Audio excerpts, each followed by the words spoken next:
عالمی کفر کے ایجنٹ اور عالمی جناب سامراج کے ایجنٹ وہ پاکستان کے اندر بیٹھ کر پاکستان کے بخیے ادھیڑ کر دے گئے۔ ابھی تو آج کل میں تازہ بات یہ سامنے آئی ہے کہ ایک پی ڈی ایم کے ایم این اے جو پی ڈی ایم کے ساتھ ملے ہوئے تھے اس جماعتوں میں شامل تھے، ایک ایم این اے کو 1 ارب روپیہ ملا ہے۔ میں نے کہا جن ایم این اے کی قیمت 1 ارب روپیہ ہو وہ قوم کی بات جا کر کیسے جناب غیر ملکیوں کے سامنے یا جناب کیسے عالمی جناب فارمز پر یہ کہہ سکتے ہیں کہ اور پاکستان ہمارا ہے، اس میں رہنے والی قوم ہماری ہے، اس کا درد ہمارا ہے، اس کا جناب تکلیف ہماری ہے۔ ان کو کیا احساس ہو جن کے بچوں کی تعلیم بھی لندن میں ہے، جن کے بچوں کا علاج پیرس میں ہے، جن کی جائیدادیں جناب سرے محل میں ہیں، ان کو کیا پتا ہو کہ پاکستان میں بسنے والے ان عوام کا درد کیا ہے۔ یہ کوئی سمجھ سکتے ہیں کہ جن کے بڑوں نے پاکستان بنتے وقت قربانیاں دی اور آج بھی کھڑے ہیں اور آج آ کر کوئی اٹھ کر کہے کہ جناب بورے والا کی سرزمین پر آپ کو جناب کانفرنس کرنے کی اجازت نہیں ہے، فلاں وڈیرا ناراض ہو جائے گا، فلاں وزیر ناراض ہو جائے گا، فلاں جناب فلاں اسٹیبلشمنٹ ناراض ہو جائے گی، فلاں بیوروکریسی ناراض ہو جائے گی، فلاں کی تم پر پاؤ آیا ہے۔ میں نے کہا ایک بات کان کھول کر سن لو، ہم آئے سب کی تم کو مچلنے کے لیے ہیں، ہم آئے سب کی تموں پر پاؤں رکھ کر کھڑے ہو کر یہ کہنے کے لیے آئے ہیں کہ تھوڑے پیو دا پاکستان نہیں، پاکستان سارے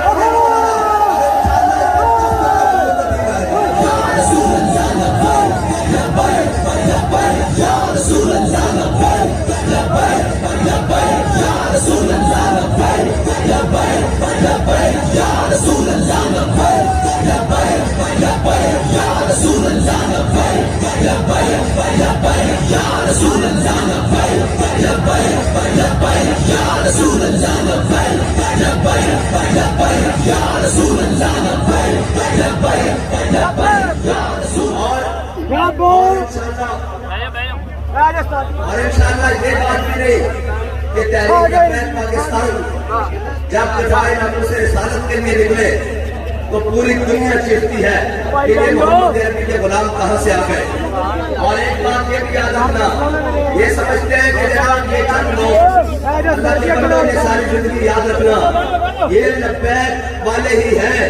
اگر پاکستان پر کوئی مشکل وقت آ گیا تو سب کے جہاز تیار کھڑے ہیں، سب کے جہاز تیار کھڑے ہیں۔ ابھی وہ سندھ کی پیپلز پارٹی ان کے چند لوگ پکڑے ہیں تو سب جناب بھاگ کر کوئی دبئی جا رہا ہے، کوئی لندن جا رہا ہے، کوئی جناب فلان جا رہا ہے۔ ہم نے تو عمرے کے نام پر بھی اس ملک کو نہیں چھوڑا۔ ہمیں تو لوگ کہتے ہیں کہ عمرے پر چلے، میں نے کہا ہم عمرے پر اس لیے نہیں جاتے کہ حضرت خبیب بن ابی یہ میرے آقا مولا صلی اللہ علیہ وسلم کے غلام ہیں، ان کو کافروں نے قید کر لیا اور غزوہ بدر کے بعد قید ہوئے۔ تمام اہل قریش نے اعلان کیا آؤ حضور کے غلام سے بدلہ لیں۔ جب جناب تختہ دار بنا دیا گیا ایسے پر حضرت خبیب بن ابی کو باندھنے لگے تو کہنے لگے ہاں بھائی خبیب کوئی تمہاری آخری خواہش، میں بتانے لگا ہوں کہ ہم کیوں نہیں جاتے۔ انہوں نے کہا کوئی آخری خواہش؟ انہوں نے کہا یار مجھے 2 رکعت نماز نفل پڑھنے دو۔ انہوں نے کہا جی ٹھیک ہے پڑھے۔ انہوں نے حضرت خبیب بن ابی نے جلدی 2 رکعت نماز نفل پڑھے اور جناب تختہ دار کی طرف چل پڑے۔ وہ کہتے ہیں نا جس دھج سے کوئی مقتل کو گیا وہ شان سلامت رہتی ہے۔ حضرت خبیب بن ابی بڑے جناب گردن اٹھا کے اور ایسے پہلوانوں کی چال چلتے ہوئے تختہ دار کی طرف چلے اور کہنے لگے یار میرا دل تو تھا کہ میری زندگی کے آخری دور میں بنے میں بڑے لمبے ادا کروں، اپنے رب سے بڑی لمبی باتیں کروں۔ کہنے لگے میں نے اس لیے جلدی پڑھے ہیں کہ تم حضور کے دشمن سامنے کھڑے ہو، کہیں دل میں یہ خیال نہ لے آؤ کہ محمد عربی کا غلام موت کے ڈر سے نمازیں لمبی پڑھ رہا ہے۔ ہم تو اس لیے ملک بھی چھوڑ کر نہیں جاتے عمرے کے نام پر۔ کوئی یہ نہ کہہ دے کہ جناب سختیاں دیکھ کے، جیلیں دیکھ کے، مشکلات دیکھ کے یہ ملک چھوڑ کر بھاگ گئے ہیں۔ میں نے کہا نہیں، ہمارے بڑوں نے ہمیں سبق سکھایا ہے کہ مر ہی جاؤں جو اس در سے جاؤں 2 قدم، کیا بچے بیمار غم قرب مسیحا چھوڑ کر۔ اور یہ آتے ہمارے پاس کہ جناب فلاں لے لے، فلاں لے لے، فلاں لے لے، فلاں لے لے۔ اور میں نے کہا چلے ہو اسی بڑی لیٹ آئے ہو، ساڈا بابا ساڈا سودا بازار مصطفیٰ وچ کر کے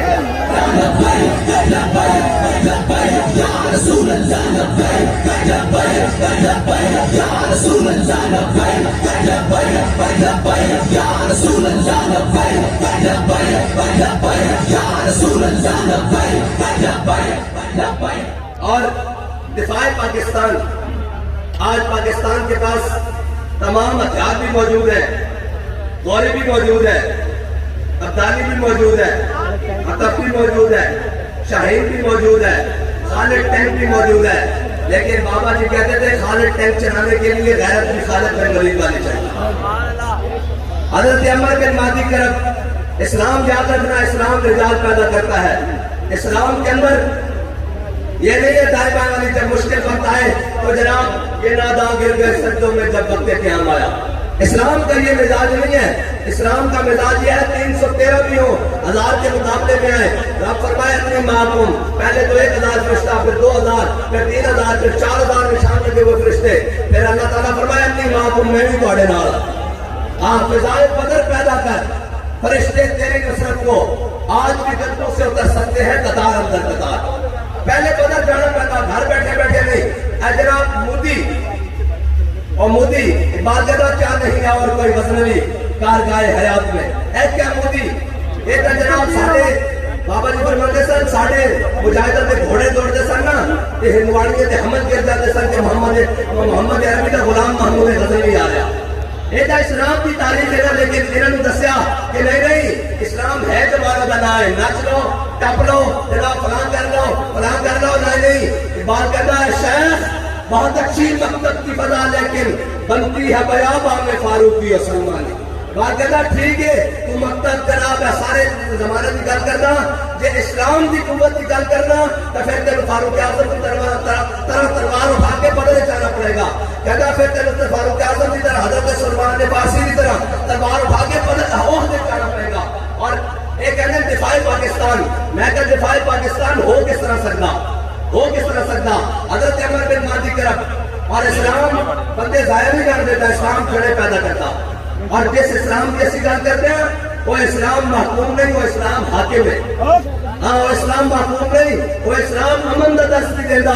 لیکن جب اسلام سے مشکل وقت ہوئے تو وہ پھر جناب میدان غیرت کا درس بھی دیتا. اور اسلام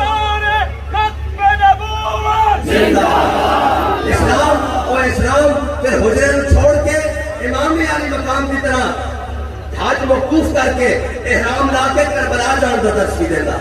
ہاں, اسلام میرا جناب آسانیت کے بیٹھ کا حکم نہیں دیتا, اور اسلام حجرے کا حکم نہیں دیتا بیٹھ کے دیتا.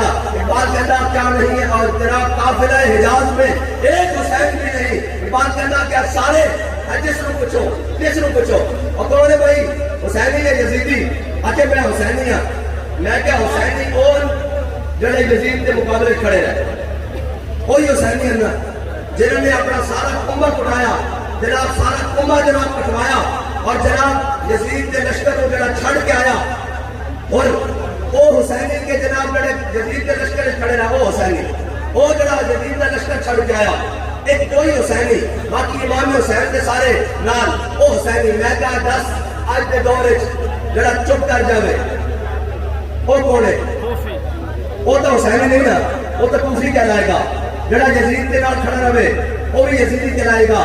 کہ میں نے 10 کہ حسینیت اس دور کے اندر میرا مسیح حسینیہ. میں کہا حسینیت واسطے تا اتنے تک پانی نہیں بنسی, تو تے ویزے میں بند ہوتے رو کے تو اسلام کو چھڑ کے جا رہے ہو. چلیا جب روح سے کہتے ہو لبیک یا حسینہ, جب روح سے کہتے ہو لبیک یا حسینہ, پھر سینے سے یزیدوں کا ڈر کیوں نہیں جاتا.